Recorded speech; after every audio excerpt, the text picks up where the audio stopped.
I'm very happy today to be presenting our guest speaker, Dr. Todd Cleveland. He's Associate Chair in the Department of History at the University of Arkansas. And Dr. Cleveland holds a PhD in African history from the University of Minnesota. His research interests are broadly concentrated around the interaction between Europeans and sub-Saharan Africans during the colonial period, and in particular, labor and social relations between Portuguese and the indigenous populations. His research has been focused on the history of diamond mining in Africa and on the history of soccer on the continent. He wrote 3 books. One of them is Stone of Contention, A History of African Diamond from the Ohio University in 2014. He also has another one, Diamonds in the Rough, Corporate Paternalism and African Professionalism on the Mines of Colonial Angola, 1917-1974, also from Ohio University Press. And another book, Following the Ball, The Migration of African Soccer Players Across the Portuguese Colonial Empire, 1949-1975. He's currently working on 2 book projects that examine the history of tourism in Africa. And talking about tourism, the title of today's talk is Mobilities, African Labor, Social Ascension, and Tourism in Colonial Mozambique, 1890-1975. We're very delighted to have you, Todd, so welcome. Thank you. Thank you very much. Thank you for the African Studies Center for arranging my visit, for Peter, who also facilitated this, my visit here. This is my first time to East Lansing, to Michigan State. So, but actually the very last Big Ten campus that I visited, and I would say that based on my wanderings around campus, Michigan State stacks up quite well. But as you heard, I am a Minnesota PhD, so I wish that your football and basketball teams would just be a little gentler on the Gophers, but it's probably not going to happen. As indicated, today's talk is going to be about tourism. This is a new area of study for me. I'm finishing a couple books on history of tourism in Africa. And in fact, this is going to be, the paper I'm going to give today is predicated on one of those book projects. Specifically, as you can see, on the history of tourism in colonial Mozambique. The project's taken me to Mozambique a number of times to interview individuals who served in the tourism, in various capacities in the tourism industry in colonial Mozambique. So hotel workers, restaurant workers, guides for safaris, etc.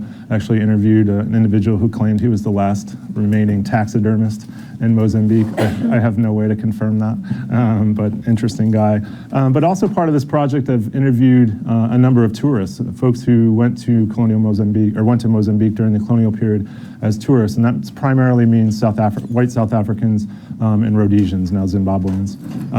And so holed up at an old folks home in Durban, South Africa for 2 or 3 days, interviewing people who were incredulous regarding my interest in their vacations from the 1960s. So that was actually really good fun. I'd never done anything like that. Lots of photographs, lots of memories, etc. But what's important, that came out of that testimony is it offers really some insights into social dynamics and racial dynamics in colonial Mozambique. And so it's been, not only was it enjoyable, but I think it's also been analytically fruitful as well. Okay, so here goes.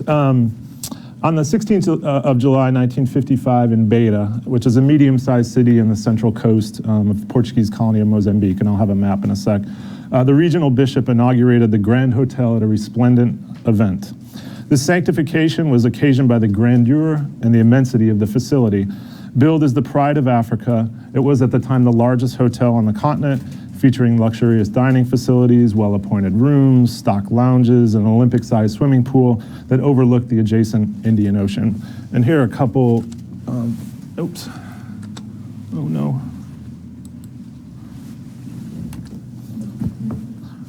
Oh, there we go, okay. Was that the first or the second? Okay, sorry about that. Okay, so here's an image of the hotel. You can see that's the Indian Ocean right there. This is right along the coast. of Mozambique.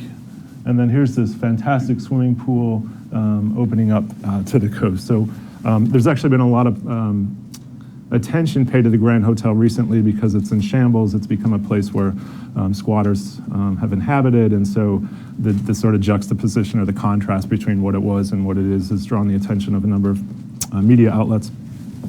Okay, so during this triumphant event, the Governor General of the colony, Gabriel Teixeira, boasted that, quote, "This hotel holds a place of honor due to its conceptual grandness and its manifest perfection, not just in Beira, but throughout the entire territory, thereby honoring both the province of Mozambique and the spirit of the Portuguese colonizer," end quote. So for the international assortment of cosseted guests, the hotel instantiated Portuguese endeavor, commitment, and imperial competence. So July 16, 1955 was, by all accounts, an exceptional day in the history of Portugal's empire. However, without the daily, unrecognized efforts of countless African laborers, celebratory proceedings such as this one would never have come to fruition. Indeed, conspicuously absent from the serial salutations was any acknowledgement of the hundreds of African laborers who had, over the preceding decade, built the monumental structure, or the scores of African staff, hotel staff, actively servicing the celebration that very day. And here's just an image of some of the staff and some of the guests here on July 16, 1955. Although the assembled guests may have dismissed these workers as mere fixtures, indistinguishable from the furniture or other decor, just as tourists indifferently regarded African staff in hotels and other tourist destinations elsewhere in the colony, they were quite visible in local society. For example, Rodrigues Palembe, who worked as a hotel housekeeper in the early 1970s in Lourenço Marques, which is Mozambique's capital, now called Maputo, identified during our interview some of the tangible benefits that employment in the industry afforded him. Quote, "There was a difference between me and others in my neighborhood because what I could afford, others could not. Although my salary wasn't much, I could still count on tips, and I was actually able to build myself a house. I could also buy clothing for my mother, scarves and fabrics. So again, there was a noticeable difference between my mother's grooming habits and appearance versus those of other guys' mothers," end quote. So thus, while tourists exercise their geographic mobility by traveling to various stops in Mozambique, many indigenous laborers in the colony's tourism industry realized social mobility via both the steady wages that they earned and their daily interactions with sojourning clientele. So my paper today examines the history of tourism in colonial Mozambique via extended examinations of these interconnected mobilities and the ways that they changed over time, leading up to the country's independence in 1975. So by the 1960s, if not sooner, perhaps the 1950s, the colony had become the tourist destination in southern Africa, annually attracting upwards of 500,000 visitors to experience what was considered exotic, foreign Mozambique. Okay, so here's, sorry, I should have placed this earlier. Here's a map of Mozambique, adjacent to Zimbabwe and South Africa, and these are going to be the sort of areas from which most of these tourists are going to derive. As a 1971 tour book for the colony extolled, quote, "Cross the border by sea or air, and immediately you are in a different world, a vivid and exciting blend of tropical Africa and continental Europe," end quote. Meanwhile, as a period of significant economic growth in the colony beginning in the 1950s generated an increasing number of employment opportunities, African workers in the tourism industry were actively forging new relations with friends, family members, and neighbors. And so by weaving together accounts of foreign tourists' experiences in the colony and the lived experiences of indigenous laborers who service these visitors, this book project, on which this paper is based, underscores the interdependence of these otherwise disparate populations, while also highlighting the vital contributions that both groups made to the development of tourism in Mozambique. Okay, so long before Mozambique became this touristic gem, the industry, as you might imagine, featured very humble beginnings. Portugal's modern empire in Africa was predicated on somewhat absurd but distant historical claims linked to its collection of famed explorers such as Vasco da Gama, who coined Mozambique, quote, "the land of good people," following his initial encounters with local inhabitants at the end of the 15th century, rather than on any contemporary economic or military capacity. Portugal's golden age had arguably concluded by the 17th century, and the country had subsequently operated on the political and economic fringes of Europe. Yet, undaunted, the diminutive nation attended the 1884-1885 Berlin Conference at which various European imperial powers made claims on African lands, effectively carving up the continent. Subsequently, or perhaps predictably, Portugal labored to subjugate local populations in the territories it had claimed, which the effective occupation stipulation agreed upon by the Berlin signatories mandated. However, even during these challenging initial decades of formal colonialism, stretching from the 1880s until the first couple decades of the 20th century, Lisbon was acutely cognizant of the territory's touristic potential. So driven by these financial prospects, the Portuguese state either funded or facilitated the initial modest development of the colony's touristic infrastructure and associated array of holiday destinations. Around the turn of the century, these efforts included the generation of basic transportation and recreational infrastructure in the capital city of Lourenço Marques. And here's sort of the prize. This is their central train station that was constructed as part of these building projects. Still standing today, still magnificent. Is actually where they filmed much of Blood Diamond, ironically, because there are no diamonds in Mozambique. Public Works project also included the construction of an oceanfront walkway, the Marginal, and squares and avenues lined by restaurants and cafes. These undertakings constituted the foundation for further touristic development, including the erection of a series of landmark hotels and the creation of an array of municipal beaches. So owing to this modest, if effectual development, a 1931 tour book for Mozambique described Lourenço Marques as, quote, one of the most charming cities in the whole African subcontinent. And this was the type of advertising that the Portuguese were doing on behalf of Mozambique in the 1930s. Obviously, this would have been targeting English speakers, most likely in Rhodesia or South Africa. Eventually, efforts to develop touristic infrastructure extended north along the Mozambican coast from Lourenço Marques to Beira, the city I cited in the beginning. Further inland, the colonial government established an array of concessionary hunting reserves, or coutadas, in an effort to formalize an industry that would pay both political and economic dividends for Lisbon. So here's just an image of, I'll talk about this a little bit later. I don't remember from where these hunters derived, but in any event, the Portuguese state also, to a lesser extent, though, invested in sites further north, including Mozambique Island, which was the former colonial capital and is now a UNESCO World Heritage Site. And the last major touristic development in the colony prior to independence was the 1960 transformation of the expansive Gorongosa Hunting Reserve in central Mozambique into a national park. This transition provided sanctuary for the region's renowned fauna, while also attracting tens of thousands of visitors each year to view the game that was resident in the park. And here's an example on safari in Gorongosa in the 1960s. So there were self-drives, there were guided tours of the park, etc. But pretty remarkable assortment of wildlife.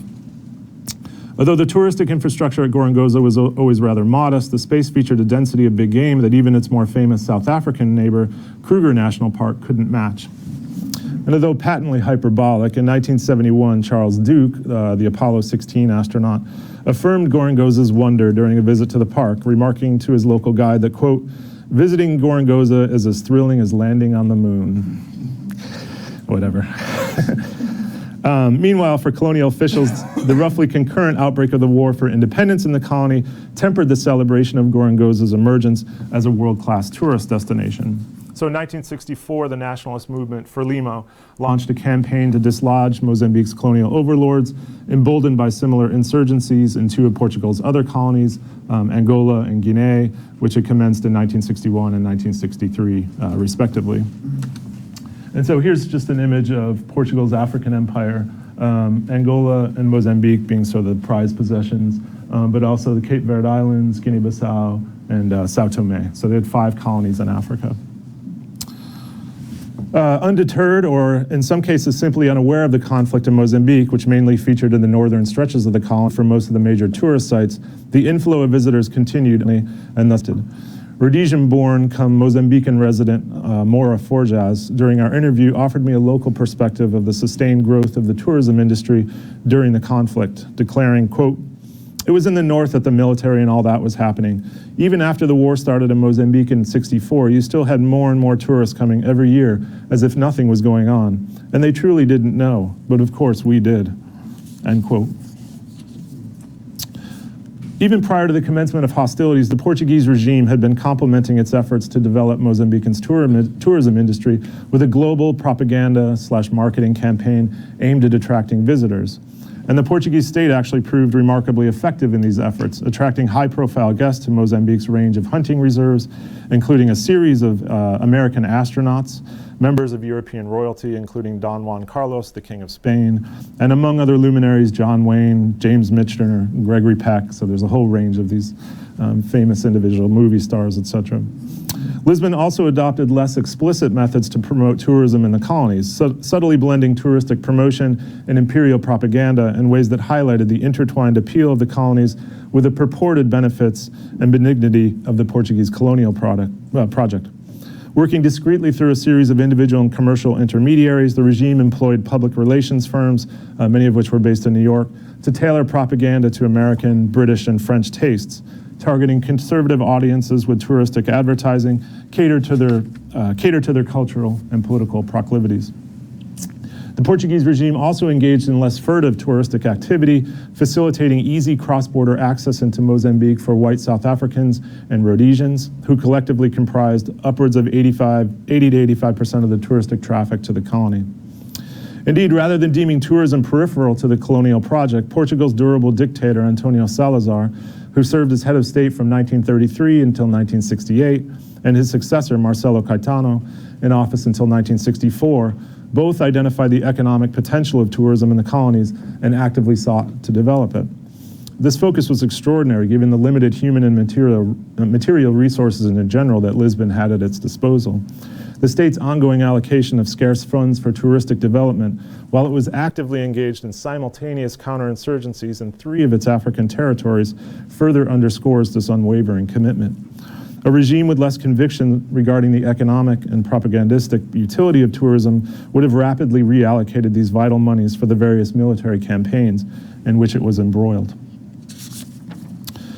Tourism also served to reinforce the so-called unholy alliance that had been forged between Lisbon and the white minority regimes in Pretoria and Salisbury or Harare. As on numerous occasions, intra-regional tourism tightened the bonds between Portugal, South Africa, and Rhodesia, inextricably linking tourism and state politics. For example, during an attempt by a private charter airline in the mid-1960s to expand service into Mozambique, officials from South Africa's national airline, which is SAA, and its Portuguese counterpart, which is TAP, in conjunction with high-ranking administrators from both governments, colluded to prohibit these new routes, protecting their investments and ultimately bankrupting the upstart carrier. Another development that initially strained but ultimately reinforced regional relations involved the open condemnation of South African women and men by Portuguese authorities and many white Mozambicans who felt that these visitors were disrespecting local society by wearing minimal clothing and often going barefoot, not only on the beaches, but also in shops, cafes, restaurants, hotels, etc.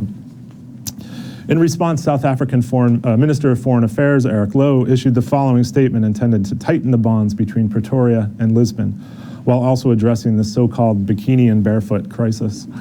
Quote, South African visitors to Mozambique must comport themselves in a manner that will not bring discredit to the good name of South Africa or disturb the cordial relations between the Union and its Portuguese neighbors, end quote. Ultimately, the Portuguese regime hoped that each satisfied tourist would, upon returning home from Mozambique, contribute his or her voice to a million-strong chorus of positive publicity for the increasingly embattled regime.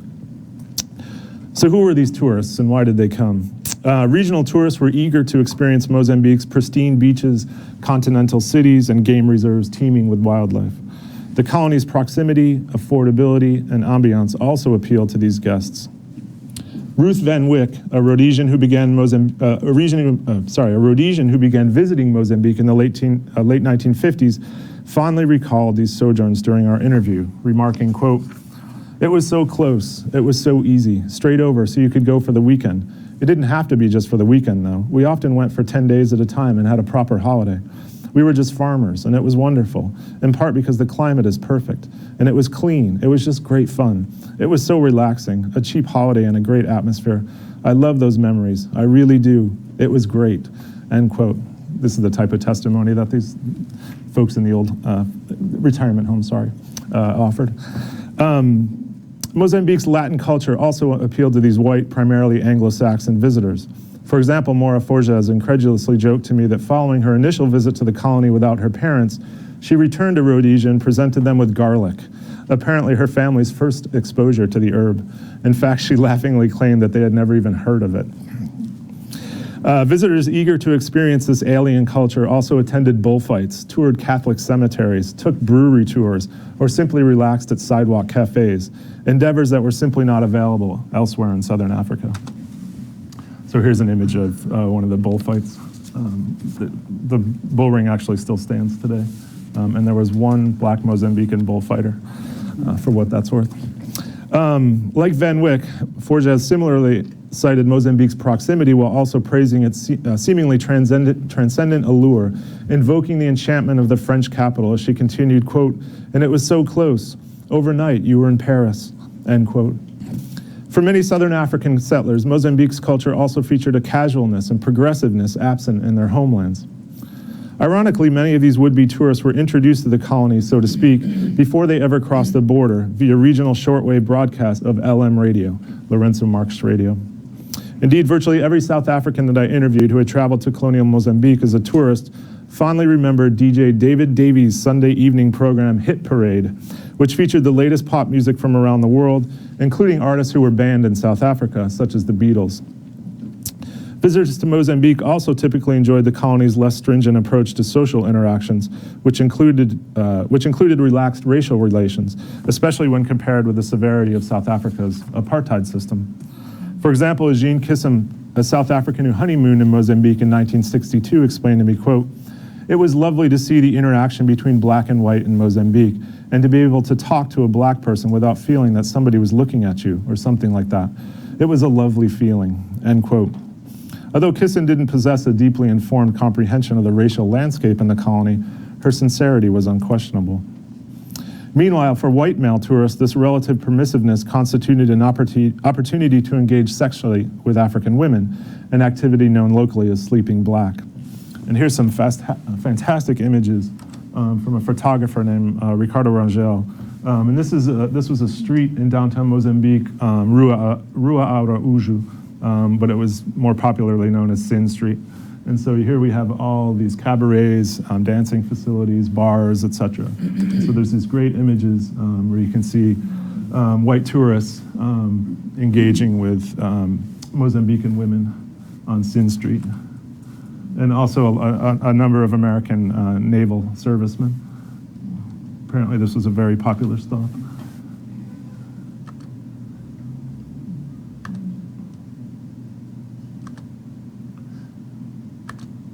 Oops, sorry, he was not on there. So these and other sociocultural differences rendered Mozambique exceedingly alluring to regional residents. And as one Anglo-Saxon visitor to the colony in the early 1970s explained regarding these divergences, quote, "This land is the only state in Southern Africa that has not at some time come under British domination. That is what makes Mozambique so foreign, so stimulating and intriguing to its neighbors. The citizens speak a strange tongue. They look and dress differently and observe Latin customs, which are novel to the descendants of Anglo-Saxons, the Dutch, and other peoples of Southern Africa," end quote. Some 40 years earlier, a tourist pamphlet had featured an antecedent, similarly touting a passage to an otherworldly place upon arrival in Mozambique, presciently declaring Lourenço Marques as, quote, "the city that will make one forget Africa." Tracing the historical contours of this rather peculiar characterization, this book project reconstructs the co-development by African laborers and foreign visitors of the tourism industry in colonial Mozambique that ironically prompted many guests to indeed forget that they were in Africa. So I contend that the successful transformation of the colony into one of the most visited on the continent was attributable to tourists' experiential detachment from an authentic Africa that so many other tourist destinations strove to manufacture, and their dialectical encounter with a no less real yet highly divergent variety of Africa. So vital to this process were the African laborers who serviced the tourist industry.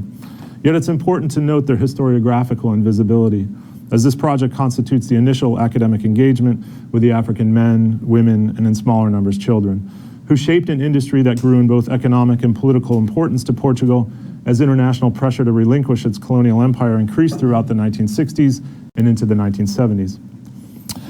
I contend that this historiographical neglect is attributable to scholarly focus on indigenous resistance and non-compliance in an effort to continue to highlight African agency and resourcefulness.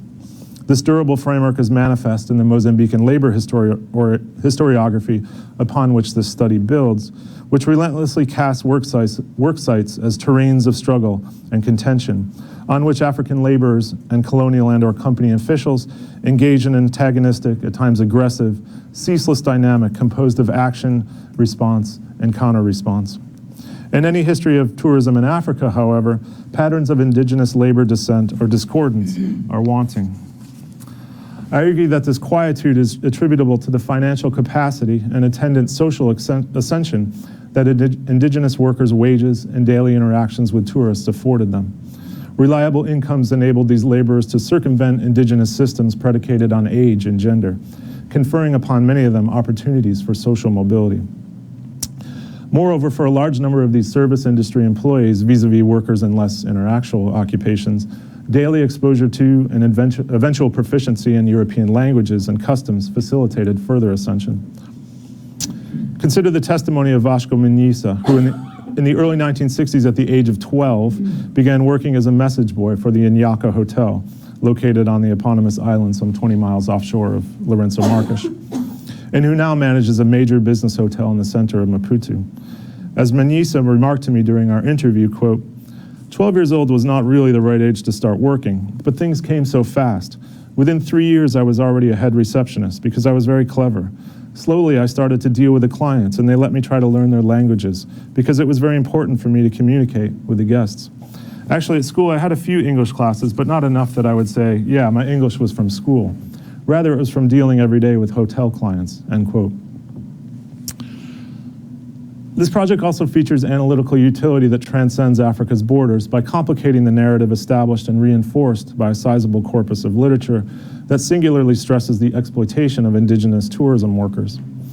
Conditions for African laborers in the tourism industry in Colonial Mozambique were undoubtedly demanding, often featuring racially motivated verbal and physical abuse, and offering, owing to institutionalized racism, typically modest wages that were in any event lower than salaries paid to European staff. Consider the exemplary words of Fernando Cunica, who in 1967, at 19 years old, began working in the kitchen of a popular Lourenço Marques restaurant. Cunica explained to me that, quote, the Portuguese cooks used to beat us and call us stupid blacks. Some would rub pepper in their hands and then slap us in the face. If you protected your face, they would punch you in the stomach. But we had to bear all that. I needed the job. If they taught you something today, tomorrow they don't want to repeat it, end quote. In addition to potentially enduring aggression at the hands of white overseers, African employees were often humiliated by the very tourists whom they were serving. As Pedro Manisa, a former hotel employee in Lourenço Marques, remarked to me during our interview, quote, I think the hotel industry is good, but it requires a lot of patience around the guests because some of them even, threatened you. They often insulted you, but you still had to say, I'm sorry, I'm sorry, I'm sorry, no matter what. You had to be humble, end quote. Irrespective of the demeaning treatment that these workers might suffer, the social ascension that many of them nonetheless experienced problematizes analyses that reductively emphasize their victimization. My informants also regularly cited the many intangible benefits associated with their various occupations. For example, Luis Macacao, who began in the hotel industry in Lourenço Marques in the early 1970s, explained to me that, quote, it was an honor to work in the hotel industry because we used the basic principles of tourism, courtesy, delicacy, and hospitality. We had pride working there because you learned to eat well, and better, you were proud to work in the hotel industry because you were identified as a man who dresses better, end quote.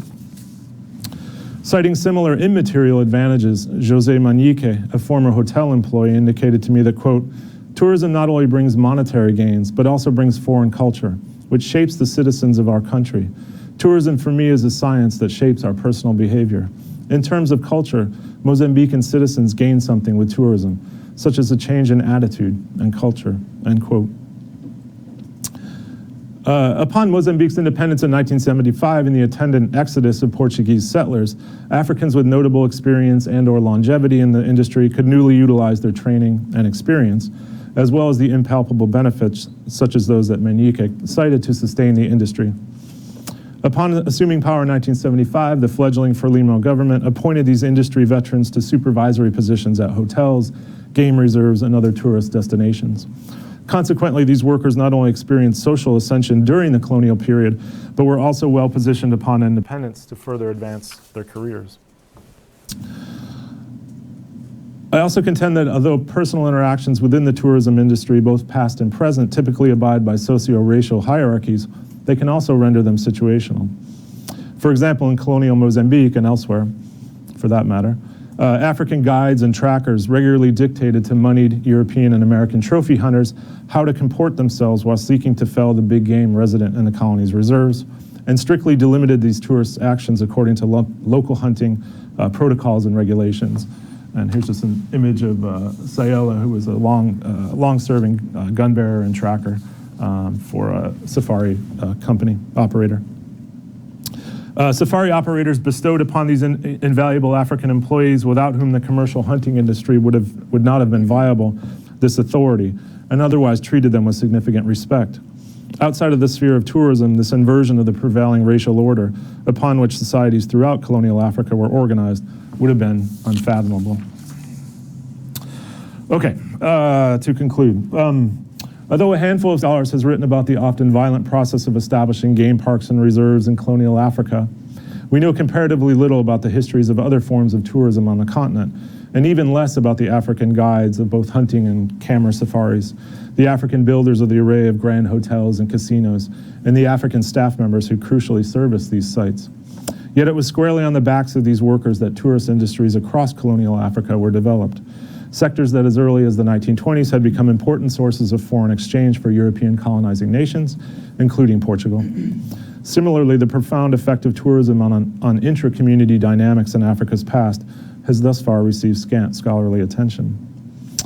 Ultimately, until the intersections of African tourism and labor history are more thoroughly examined, the generations of workers who facilitated the creation and expansion of tourist industries across the continent will remain in the shadows of history. Thank you very much.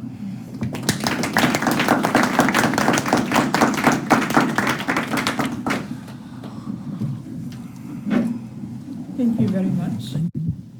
It's time for questions and comments.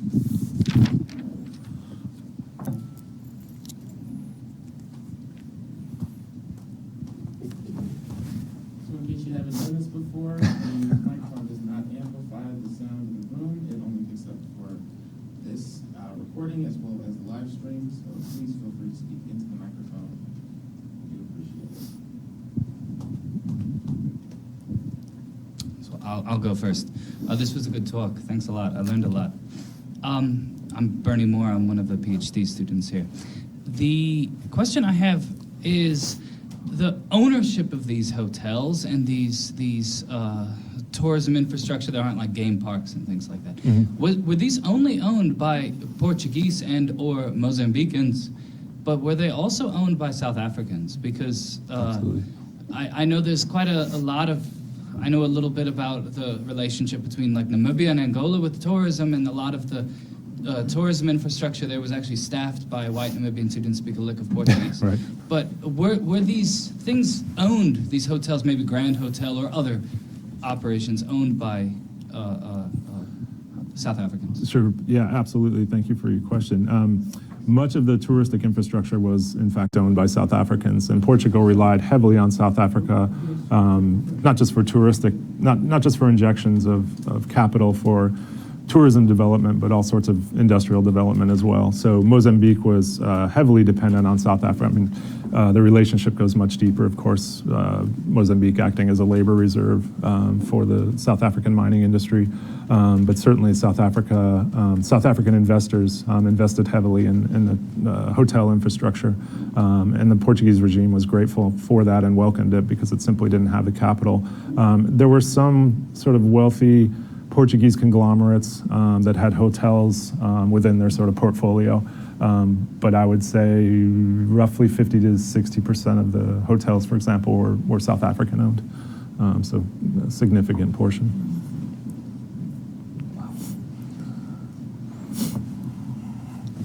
Thank you, Todd. This was quite interesting and learning a lot here. I have a question about what kinds of received wisdom or existing ideas about labor you might be writing against. And just as an example, in socialist Tanzania, Mwalimu Julius Nyerere was very opposed to tourism on account of the form of labor that tourism, in his view, created, which was basically a servant laborer serving along racial lines in ways that replicated colonial master-servant relationships. And many people in Tanzania would argue some of those dynamics perpetuate to the present. Absolutely. But you're identifying something more boundary crossing, or you're calling this an avenue for social aspiration in a way. And I just wondered if you could say a bit more about how your work either challenges or speaks differently to the question of tourism in Africa. Sure. Yeah, thank you. So there's nowhere is the debate regarding the development of the tourism industry more interesting than in Tanzania, post-independent Tanzania. So there were arguments on both sides so in most post-colonial settings in Africa, tourism was quickly identified as an avenue for development, which of course is a term that needs to be unpacked. But it was supposed to be sort of a short and easy path to development to generate revenue for nations that were largely cash poor. In Tanzania, of course, there was an ideological argument against further development of the tourism industry based on this sort of subservient class of employees that were going to be generated within the tourism industry. In Mozambique, they're largely indifferent to these sorts of developments. In fact, they're hoping that in some respects Tanzania chooses not to develop its industry, so more individuals will visit Mozambique because there's a lag between, for example, Tanzanian independence and Mozambican independence, which doesn't come until 74, 75. So they have a decade or more of maintaining this sort of white minority regime in which is appealing, of course, to white tourists or would-be tourists who can sort of enjoy this sort of racial hierarchy in a way that they couldn't elsewhere on the continent as the 60s unfolded. The body of literature on tourism in colonial Africa is minute, as you might imagine. So in some respects, this is starting from scratch. There's very little out there, but of course I couldn't read all of African labor historiography in my lifetime. So basically, this is sort of a continued engagement with, or a sort of more nuanced understanding of labor relations in Mozambique, and for that matter, elsewhere. So sort of trying to complicate or make more complicated the sort of resistance collaboration binary. So instead of approaching the labor industry and the tourism industry and the tourism industry in colonial Mozambique, looking for acts of resistance and demonstrations of African agency. What struck me most was this, it's not that they didn't work in demanding or exacting conditions and receive smaller salaries, et cetera, subjects of racial abuse, but there was a lot of pride that was expressed to me as a result of working in the industry, and there's no subterfuge, sabotage, resistance, just none of that, and that to me is telling. I mean, that suggests a very different set of social relations, particularly in urban Mozambique. I'm not suggesting that in rural Mozambique. I mean, there you have forced labor is widespread, and so you have a very different sort of power dynamic and also set of labor relations that holds in rural Mozambique that doesn't hold in urban Mozambique. And Dave Morton's book is a good example of this, Age of Concrete, which just came out. But I mean, to name names, just going back to my advice, I mean, this is moving past Isaacman's work and sort of not focusing on those areas in which labor relations look very, very different. So a more nuanced understanding of labor relations in Mozambique then, I mean, because Alan's work, Eric Alina's work, I mean, that's the narrative, and I think there's room to push back on that and to make it a little more complicated or complex than that sort of. I'll just leave it at that.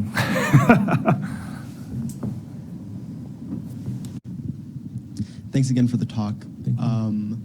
So my question is, how did the Mozambican civil war after independence affect the new tourism industry after its former colonial owners had left? And Sure. You mentioned the state appointing former hotel employees to run these hotels. Mm-hmm. Were they nationalized then after independence? Okay, yeah, great question. So the tourism industry survives sort of intact for a very short period of time after independence. Even before independence, they start to lose, it tails off a little bit. In 75 and beyond, you do have some of the businesses were nationalized, although, again, because many of them were South African owned, they still, despite Frelimo's rhetoric, relied heavily on South Africa for portions of the Mozambican economy. So although that was a very fraught, sort of tension-filled relation, Frelimo was not in the business of nationalizing South African industry in post-colonial Mozambique. So the tourist industry in general contracted significantly, but what was important is that the managerial staff and some of the supervisory positions were newly manned, and unfortunately manned is the right word, by Mozambicans who had served in the industry for extended periods of time. And so they simply sort of assumed the positions that white Portuguese and to a certain extent South Africans used to hold. So they were more comfortable. I mean, Frelimo insisted that these individuals be placed in these positions. But again, the industry contracted significantly, so there weren't as many opportunities. What's interesting now, though, is that Mozambique's kind of exploded again as a tourist destination. And so you have, I had this great interview with a father who used to work in one of the relatively fancy hotels in Mozambique, and his son is now working there. So he passed down these skills, even though they had to kind of sit on the sideline for 10 or 15 years or 20 years before the industry got going again. And so you have this great transference of these service industry skills from across generations within the industry. So I think it'd be interesting to kind of engage with the industry from 75 until 2019, but I'm safely comfortable in the colonial era. It's also easier in Mozambique not to ask questions about things that happened, but that's not why I'm not doing it. But probably in an epilogue I'll include that sort of material just to talk about how the industry, the landscape of the industry post independence. Thank you. I'm a bit of an interloper here. I'm actually a scholar of tourism in the Americas. Uh-oh. I really enjoyed your talk, and I was particularly struck by some of the similarities. My own work has looked at the emergence of the beach resort, which is really a global phenomenon, Right. In which Mozambique really fits into that pattern of the whole idea of the beach as a place of leisure and luxury. What I hadn't realized, and what was particularly striking for me, coming from the context of the Americas, is that this dynamic of Anglo-Saxon and Latin plays out in Africa as Right. well. Okay. And I guess I was wondering, in many places in the Americas, part of the effort to build nationalism is to reclaim in some way indigenous cultures and indigenous art forms. And I'm wondering if that happened at all in Mozambique, or if the emphasis was really on the sort of Latin European cultural element. Yeah, great question. There were attempts, certainly the Portuguese played up the Latinness of Mozambique. That's what was drawing the Rhodesians and South Africans, because they could cross the border and feel to a certain extent like they were in Europe, but in Europe they didn't even know. So this was like a Brit going on vacation to the beaches in Portugal, but they didn't have to go very far, not that they could have afforded to travel there. But there was also an attempt to promote, to a certain extent, indigenous culture. And so there would be the sort of cliched dancing demonstrations and things like that. Again, this was all sort of, it's not that those traditions or customs, et cetera, weren't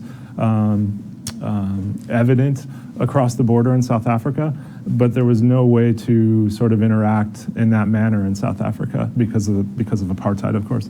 And so even exposure to that as a performance where you'd be sitting at a bar and, you know, be entertained by, you know, 20, 30 dancers in traditional attire was foreign to them in a way. They knew it existed in South Africa, but they could never actually observe it. And so this was fascinating for them. I mean, every aspect of it. The stuff about cemetery tours is amazing. They would walk around cemeteries. They had organized tours around cemeteries that they would spend half a day on because they'd go to see the mausoleums and the tombstones and the upright caskets. I mean, just things that they had never been exposed to before.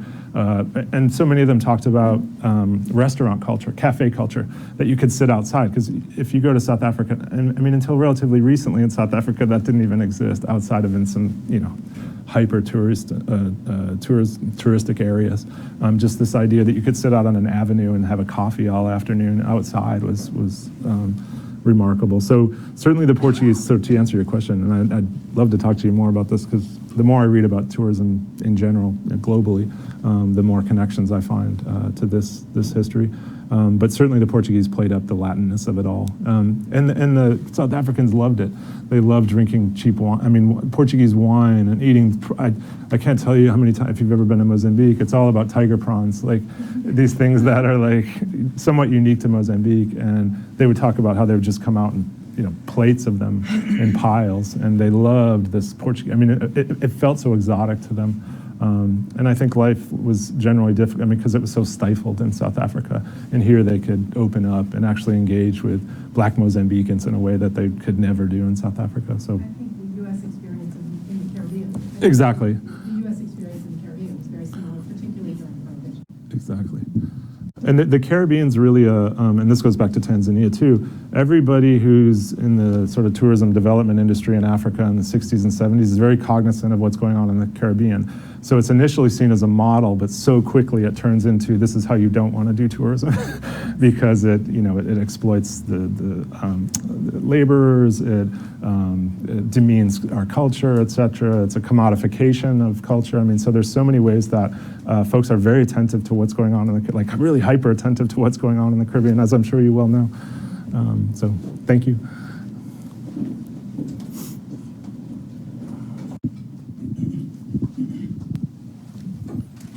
Thank you for a great talk.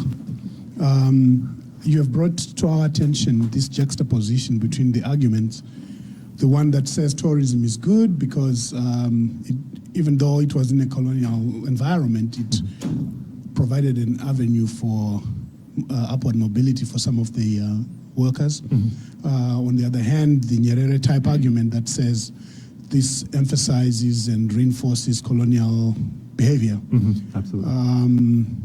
Does Nyerere's argument win over the other argument in the sense that even though there is this upward mobility that we can point to, it is still happening in the context of a disturbed environment, a setup that even though positive, the positive thing is coming couched in negativity and oppression. Exactly. And therefore invalidating that whole process. My other question has to do with the notion that perhaps the employees in the Mozambican context were sort of not resistant to the attacks that were meted out against them. I don't know if that's another area of research because there could be some more overt forms of resistance that may never have met the eye of the oppressor, that the employees themselves were practicing. Okay, thank you for your questions. Certainly the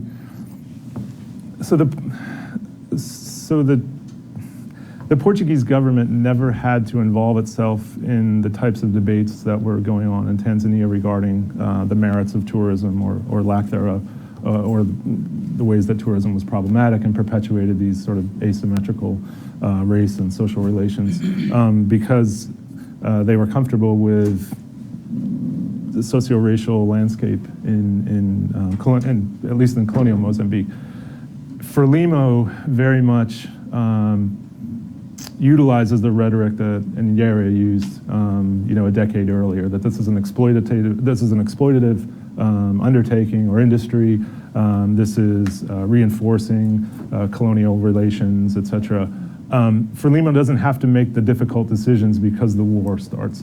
And so the industry contracts, and it's largely attracting still South Africans, and things generally remain the same. Of course, for all Nyere's rhetoric, the tourism industry is still being developed in Tanzania. It's just done a little more, a little less overtly. But there's still powerful elements within the Tanzanian government that are ensuring that the industry does develop. I mean, it doesn't go to tatters and fall apart and they have to rebuild it from scratch in 1980. That's not the case at all. So the question, I guess the answer to that is the Portuguese government in some senses is fortunate that it never had to engage in those sorts of debates. There wasn't even an internal debate within Portugal regarding whether they should continue to use scarce resources to develop the tourism industry, because it was a dictatorship. So whatever Salazar wanted or Caetano wanted happened. So any internal debate was stifled. In fact, the only dissenting voices in that context were folks who thought more money should be allocated for touristic development, given its propagandistic dividends in a way. Regarding, I interviewed maybe about 30 or 40 individuals who used to work in the industry, and I've done other projects on labor in the diamond mines. It makes for a nice contrast, because if you interview the laborers in diamond mining settings, you sort of encounter all the sort of classic cases of labor, classic instances of labor resistance, work slowdowns, feigning illness, sabotage, so on and so forth. All of those activities are conspicuously absent in this context. And my last book was about soccer players, and I treated soccer players as laborers, and I talked about labor strategies and the ways that they navigated these environments without necessarily engaging in this sort of relentless search for more increasingly minute examples of resistance or things that we could fashion as resistance. And so I'm trying to move away from that paradigm to a certain extent. And this project was much more reminiscent or similar to the project on African soccer players. There were opportunities for advancement. One still experienced racism. One had to navigate and negotiate very difficult contexts. But I like to think of this in terms of strategies rather than in terms of acts of resistance. So it's all very nuanced. It's basically calling the same act two different things depending on the vocabulary we want to use. But that's kind of the direction I'm taking this. And I'm not trying to minimize the very demanding nature of these positions. I mean, workers talked about enduring physical abuse, certainly verbal abuse, etc. So it's not to suggest, I'm not a colonial apologist, I'm not to suggest that this was an easy existence. But those types of aggressive or even covert acts of resistance, the sort of classic ones we think about, are absent in these settings. And so I think that says a lot. I mean, that the absence of them speaks volumes in a way too, if that makes sense. Thank you. Thank you for the talk. It was really interesting. My question is actually kind of related, and you've sort of answered part of it, but it's also about the consequences of the social ascension that you talked about for the workers, and I'm just wondering how that affected the society in Mozambique, and if it created sort of additional class systems within the local culture. Sure. Yeah, it's a great question. So I'm kind of reconstructing the sort of social dynamics within mostly urban communities in Mozambique. And the most interesting contrast, I think, is between these individuals and the millions of Mozambicans who went to work on South African mines. Because when the miners returned, they typically had disposable income. They could build rudimentary or very modest houses, and so that was traditionally seen as the route to some sort of social ascension. And this was also disruptive because, of course, who's going to the mines? 18-year-olds, 20-year-olds, 25-year-olds, and so with a sort of a systems based largely on chronological age throughout Mozambique, These are upending some of these. These are inverting the sort of social order. And I think these tourism industry workers, although have nothing good to say about the Mozambicans who went to work on the mines, end up acting in a very similar manner. They're suddenly finding themselves experiencing some sort of upward mobility. They've done it without risking life and limb. They certainly have to endure different forms of abuse, but they're not, they're not mining hundreds of feet underground and diminishing their lifespan or exposing themselves to all sorts of calamities. And so there's a pride within this sort of group of workers. That said, they're acting in a very similar manner. They're enjoying, as relatively young adults, this sort of social ascension that would have been inconceivable in many respects had they not found these, been employed in these various positions, if that makes sense. Thank you. I have another question for you, because you keep bringing up nice things. One is just a really silly accounting question, Sure. which is, did they consider Portuguese, which came from Portugal to Mozambique, to be tourists? Because this was officially all one sort of unitary state. Exactly. And if they, I mean, obviously, I'm sure some did come for tourism purposes. Oh, did they yeah. measure it? How would they have gone about doing it? Yep. That's just a little mini accounting question. Sure. But the other is sort of, again, relating to the previous question which was just asked, which is this period in which you're describing the rise of tourism in Mozambique is a period in which South African mines were no longer employing nearly as many people. Sure. And That's a good lot point. of these people who were now Mozambicans not migrating to South Africa. Mm-hmm. Did any of these people then, because of their knowledge of South Africa, who are the majority tourists, then just move directly from mines to Into the tourism into industry. the tourism sector, which, if we're talking about upward mobility, if the mines were the former upward mobility and now tourism is a new upward mobility, are we just talking about the same group of people moving? Sure, that's a good question. First, there were a small number of Portuguese who came to the colonies as tourists, and they were differentiated. I mean, they were counted as tourists as opposed to settlers. Keep in mind that Portugal was kind of a backwater in Europe at the time. In 1975, 75% of Portuguese were illiterate. So it was a very, very undeveloped in a way, or underdeveloped to a certain extent without all the connotations of that. But community, so there were very few people who could travel to Mozambique and Angola for holiday, for example, and they more likely would have gone to the Azores or Madeira or somewhere else in continental Europe. I only interviewed a handful of people who had worked on the mines and then found their way into the tourism sector. And they drew very sharp contrast between those two experiences. And for the most part, let's say that 90% of these service industry workers that I interviewed were very condescending regarding individuals who had gone off to the mines. They weren't convinced that, they were convinced that there were better ways to earn roughly the same amount of money. And keep in mind too, most of the Mozambicans who went to the mines were from rural areas. So the catchments weren't exactly in the city centers and things like that.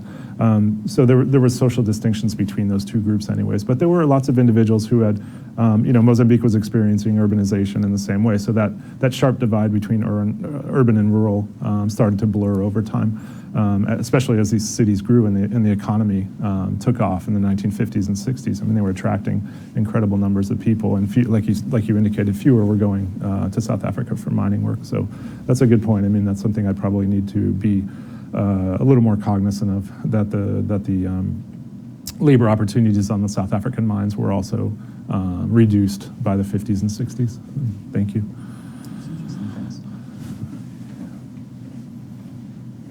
Any additional questions? Sure. So, another question again. No, of course. So, Please. There's a section of George Orwell's Down and Out in Paris and London where he describes working as a low-level hotel employee. Okay. And in it he says, I think, no waiter will ever unionize or lead a strike because of like the psychic conditions of the job, Mm-hmm. like lead one to take an almost vicarious pride in service. Okay.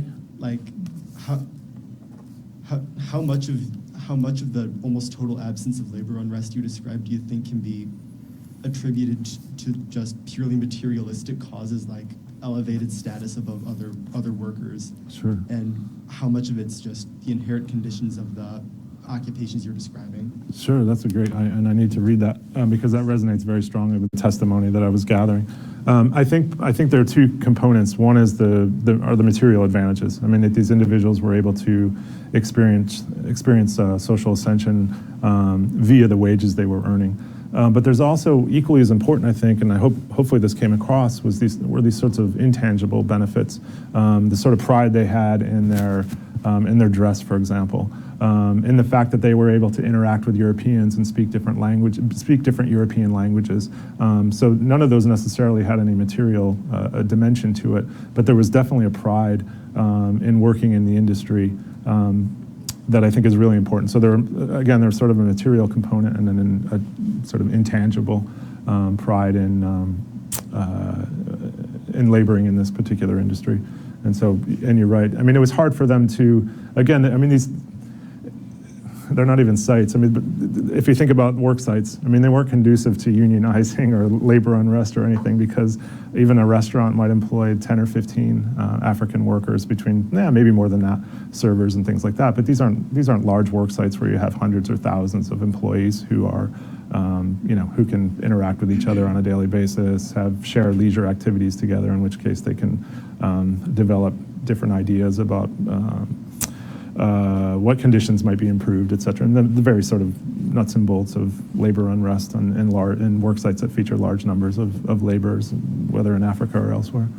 So these are mostly small operations in which you have very few individuals who are being paid reasonably well, although certainly not as much as the Europeans in the industry, and who are enjoying this sense of pride, somewhat attributed or somewhat predicated on the fact that they're not engaged in manual labor in the mines or in agricultural sites, and so there are all sorts of ways that these individuals are content with these, despite the hardships in these particular positions. And certainly the hunting guides, I didn't talk too much about them, but the trackers and things like that enjoyed considerable authority, actually, because they were essentially second in command to the white sort of safari operator. And regardless of how much money these hunters had who came from overseas, these guys were in charge. They were second in command always, and so they could dictate to these trophy hunters how to act. Which is, I mean, if you think about the racial dynamics, it's amazing in a way. And these are the ones who inherited all the national parks and safari sites upon independence, because they were skilled, knowledgeable, experienced, etc. So they fared particularly well, actually. And oftentimes these individuals were locals who had been refashioned poachers, who had then been refashioned reformed poachers, and they relied upon them because of their knowledge of the landscape, big game, etc. So they had again, this is not to sort of romanticize their positions or suggest they were enjoying a wonderful life, but if you think about the employment landscape for Black Mozambicans during the colonial period, those were extremely good positions.